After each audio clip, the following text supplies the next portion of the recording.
আগে সালাম দেয়া কি এটা উত্তম, এবং যে আগে সালাম দেয় সে উত্তম। শুধু তাই নয়, সে অহংকার থেকেও মুক্ত থাকে। যার ভিতরে অহংকার থাকে সে অন্যকে সালাম দিতে চায় না, কথা ঠিক কিনা?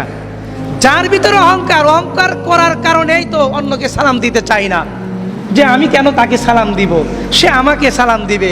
এই যে প্রত্যেকটা বান্দা এরকম অন্যের সালাম কামনা করে, এই জন্য কেউ কাউকে কি সালাম দিতে চায় না। এখন সমাজের ভিতর থেকে সালাম উঠে যাচ্ছে, কেউ কাউকে সালাম দিতে চায় না।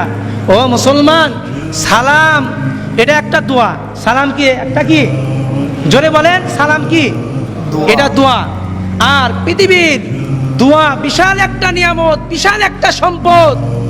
পৃথিবীর এরকম নবী থেকে শুরু করে, আম্বিয়া কিরাম থেকে শুরু করে, সাহাবায়ে কিরাম থেকে শুরু করে সকলেই দোয়ার মুখাপেক্ষী ছিলেন। এখন তো সকলেই আল্লাহওয়ালা হয়ে গেছে, কেউ কারো কাছে দোয়া চাই না। দোয়া কারোর জন্য প্রয়োজন হয় না, যে কিসের দোয়ার দরকার, সকলেই আল্লাহওয়ালা হয়ে গেছে, কিসের দোয়ার দরকার? অথচ বুজুর্গানে দিন আর এক বুজুর্গানে দিনের কাছে গিয়ে এরকম দোয়া চাইছেন, আলেম ওলামাদের সহবতে গিয়ে এরকম দোয়া চেয়েছেন। দোয়া বড় একটা নিয়ামত, বড় একটা সম্পদ। এই জন্য যারা আল্লাহওয়ালা, যারা ভালো মানুষ, তাদের কাছে দোয়া চাইতে হবে। একটা দোয়া যদি কবুল হয়ে যায় আল্লাহ তাআলার দরবারে, তাহলে তার জীবন ধন্য হওয়ার জন্য একটা দোয়াই এরকম তার জন্য যথেষ্ট।